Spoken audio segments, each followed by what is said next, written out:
Hey, what's up, everybody? I want to welcome you to another episode of the Dreamers Pro Daily Recap, where we give you a recap of all of the hot topics that we covered that day. You can catch them in their long format and also catch it fully streaming for free on Apple Podcasts.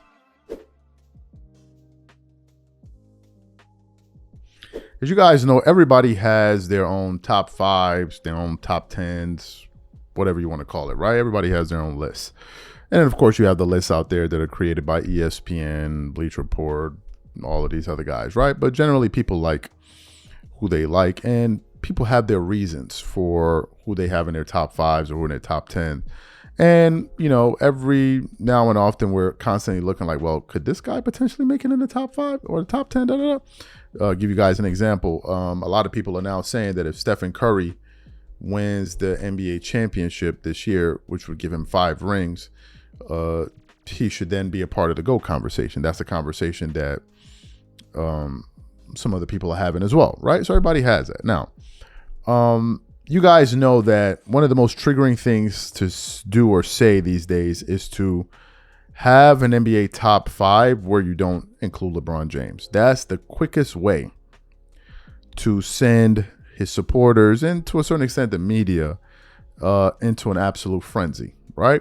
Now, as y'all aware, the Lakers just got eliminated, obviously, by the Minnesota Timberwolves in round 1. But what I was unaware of was Charles Barkley had actually made some comments about the Lakers and in specific LeBron James going into this series that I was unaware of. So I just want to quickly read what Charles Barkley actually had to say, right? And it says, Charles Barkley on LeBron. This is from Hoops.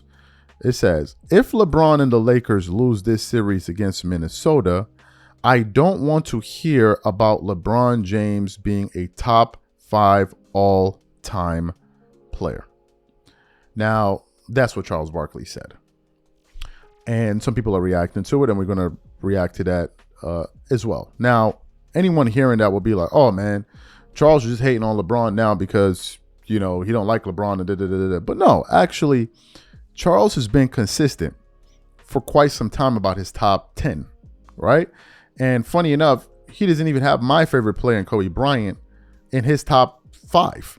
Now, I'm not making any shows about it or anything like that. LeBron fans, when you say something like that, they're going to get at you. But actually, Charles Barkley went on All the Smoke podcast 2 years ago, and they asked him about his top 10, they and Steven Jackson and Matt Barnes. And Charles Barkley explained his top 10 right there and then. So what we want to do now is I want to play what Charles Barkley had to say to those guys there on All the Smoke 2 years ago, where he explained his top 10. And I want to come back and continue on the show. Take a listen to that there. Top 5 all time. Who's in your top 5? Michael, Oscar, Wilt, Kareem, Bill Russell. Those are your top 5. Kobe, LeBron, Tim Duncan, Hakeem, Jerry West. Those are my top 10. And then you got Magic, Bird, Shaq. Steph is right there in that vicinity. Elgin Baylor. His top 10 was nice. Can any current player crack the top 10 by the time they're done? In your top 10, in your opinion? Look at that face. No, that's a great question. Yeah. Steph is knocking on the door. If Steph win one more, It's going to be hard not to. it's going to be hard not to put him in the top 10. Did you have Bron in your top 10? He's 7 after Kobe. Yeah. Okay. And it's so funny. I had an argument with a dude. He's the biggest LeBron fan in the world. And I says, yo, man, I didn't put Steve Nash ahead of LeBron. No disrespect. I put Kobe Bryant. Yeah. Mm-hmm. I said, and I love LeBron. I said, but the difference, in my opinion, I says, Michael and Kobe will kill you. Real Like, life. Nothing. I said, LeBron's a nice guy. I says, ain't nobody ever said Kobe and LeBron and Michael were nice guys. I said, those words ain't never been spoken. Nobody ever said, man, that Michael Jordan's a nice guy. I'm like, they did? Who said that? They lying. The They don't same know thing him. with Kobe. And there's nothing wrong with that. But LeBron, he's just a nice man. And I got him 7. Yeah.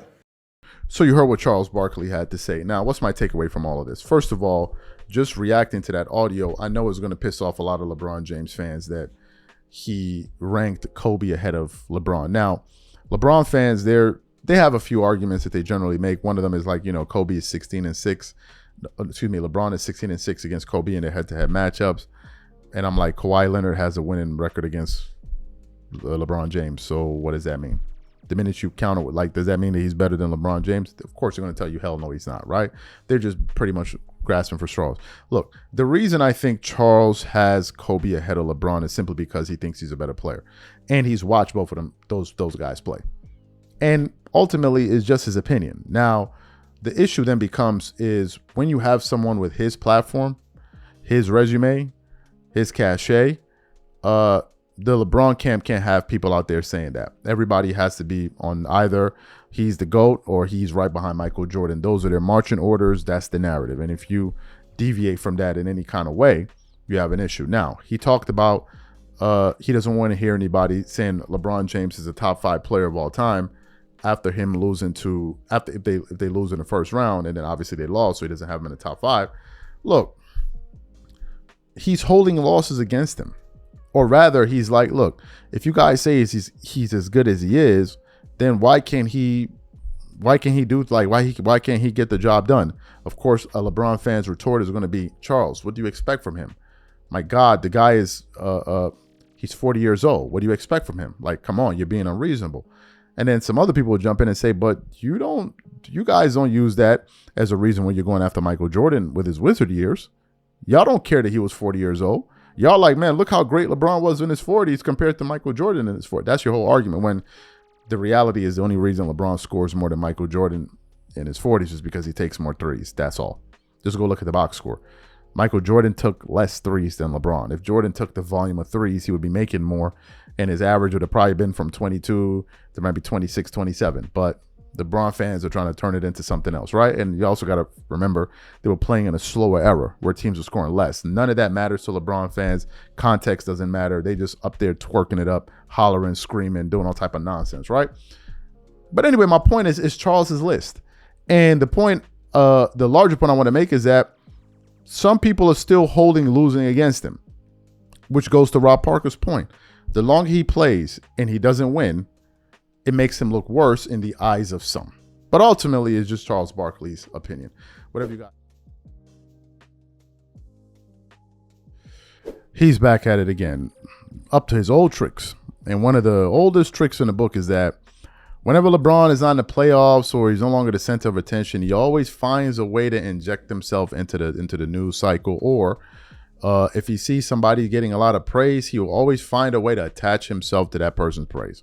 Oh, Tom Brady wins the 7th Super Bowl. Oh, well, longevity. That's why people like us that play long, man. The greatness is for all of it. Like, bro, let somebody have a moment, man. Like, when you playing every single year, all throughout the season, the media is sucking you off from morning till night. Like, but now you're out of the playoffs. Just go away, man. Go relax. Take a seat. Relax. Go enjoy your $1 billion and go have a good old time. But LeBron can't help it. So after the Lakers got eliminated in round 1 and 5, LeBron pulled one of the dirtiest tricks in the book that he's known to pull for years and years and years and years, which is he brought out a video of himself. No, the first, I think it was Dave McMenamin said he suffered some injury. Then there was a video of him limping to go, I think, hug Rich Paul or somebody, and he was walking off. And people were just like, bro, why is this being announced? Like, why is this being announced, bro? If you got injured, can't you just go sit down somewhere and just deal with your injury? Like, why is this being announced? And it's something that turned off a lot of people. A lot of people made a lot of content about it, like this is a joke. A lot of people thought he was fake. The antics. That's what I'm talking about. The antics with LeBron. Really has nothing to do with his game, but just his antics. It's just like, yo, bro, when will the antics stop?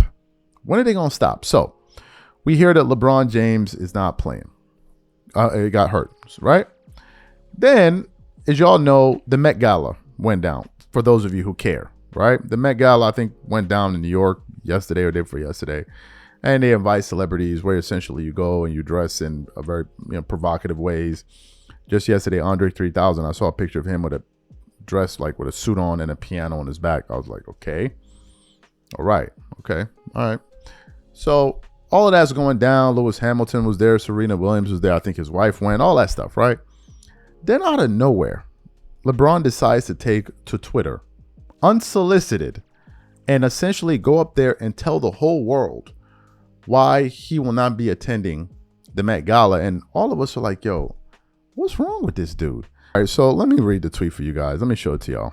So he posted this yesterday. And the way I found out about this was all over Bleacher Report, NBA, all that they posted it, right? So he posted, unfortunately, because of my knee injury I sustained at the end of the season, I won't be able to attend the Met Gala in New York tonight, as so many people have been asking and congratulating me on. Hate to miss a historical event. My beautiful, powerful queen will be there holding the castle down as she always does. Now, this post got 16.5 million views on Twitter. And people were roasting him, right? People were roasting him. One person said, is Ant-Man attending? Another guy said, you're the GOAT. Don't ever forget that. Another person said, thought this was a retirement post. I was finna break up with my girl. Another person said, King, you can have my knee. Bro, all right. Some of these LeBron fans are weird. And then a bunch of other people started saying a bunch of different things.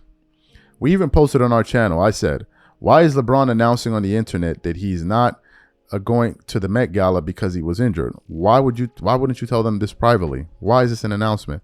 What does this have to do with us? What's next? You're going to tweet the next time you have to go to the bathroom? This dude loves attention. And people started chiming in, man. Hundreds of comments. One person said one word, narcissist. Another person said he's really trying to convince us he's really injured.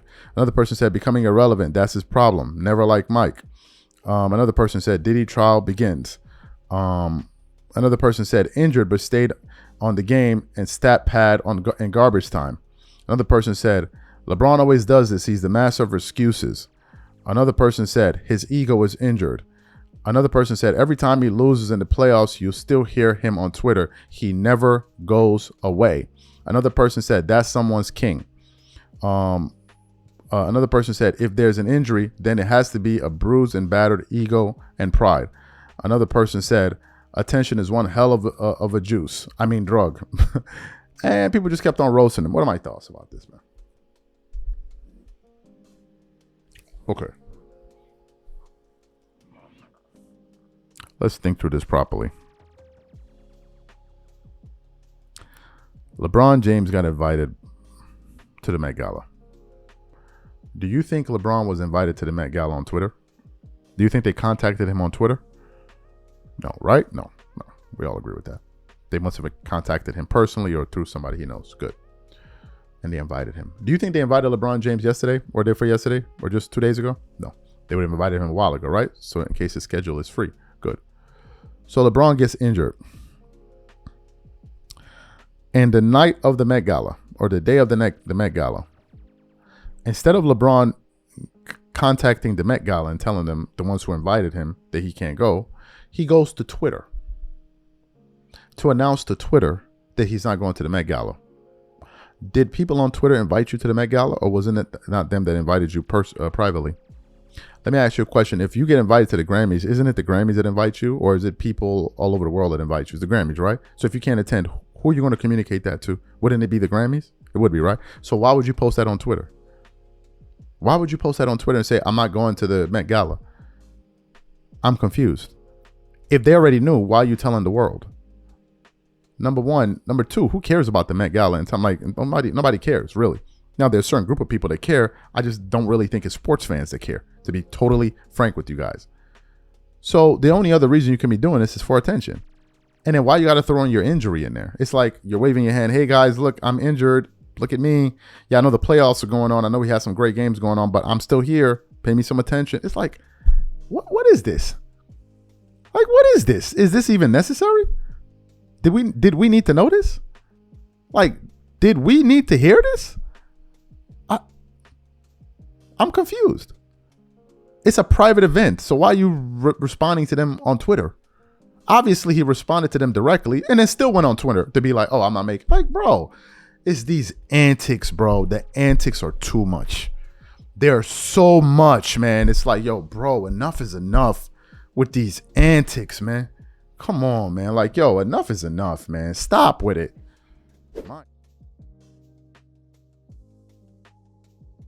Yesterday may have been the best day so far these playoffs in terms of an individual day.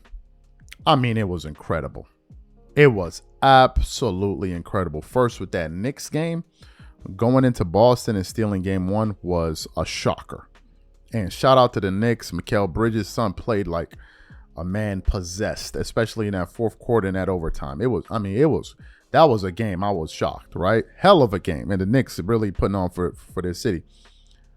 And then we get to the Denver Nuggets OKC game. Now, I was watching that game on and off, and for 3.5 quarters, the game didn't look competitive. It didn't look competitive at all. OKC seemed to be in full control of that game. And then we get to like the last 6 minutes of the game, and I think OKC was up by like 9 or 10 points or something like that. And Denver went on an 8-0 run. Then Nikola Jokic hits a three to take the lead. Then I think SGA comes back, gets a layup, and then it became like a foul game, right? This guy goes to the free throw line, that guy goes to the free. Aaron Gordon goes to the free throw line, he hits free throws. SGA hits free throws. Nikola Jokic is in free. I'm like, but it was still like a 1-2 point game. And then I think with the last possession, they foul, Holmgren.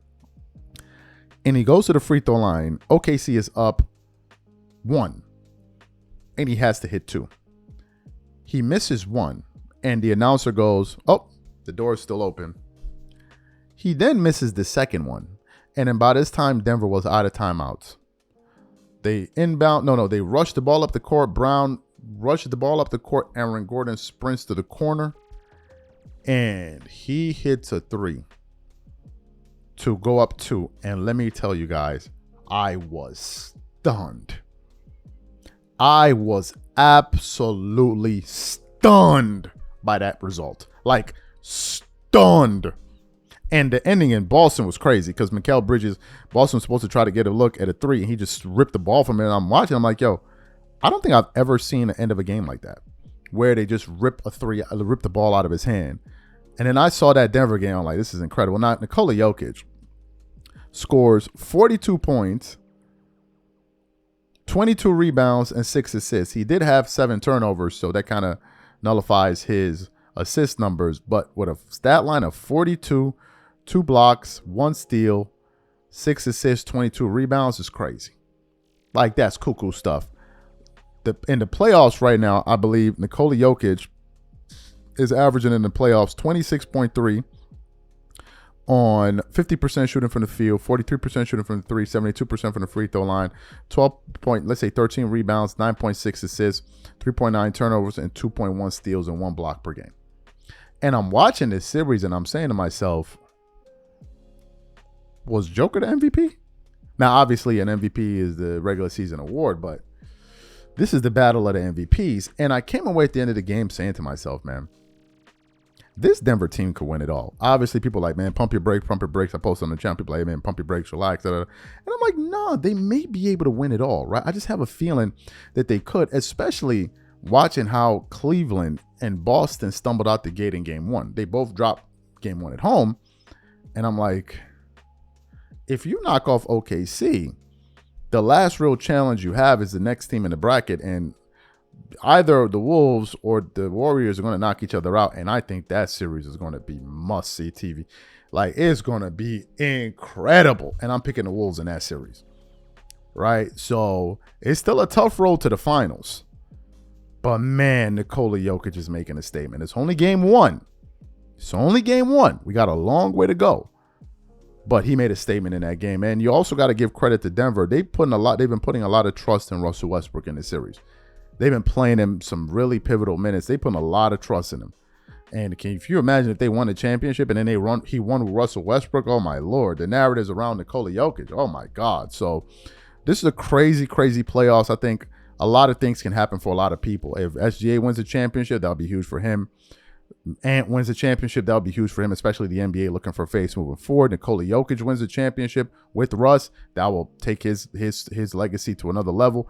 If Stephen Curry wins the championship, that will take his legacy to another level. Obviously, you have the Boston Celtics. If they win a championship, that would just add to their lore and their organization. So, man, it was a hell of an opening night.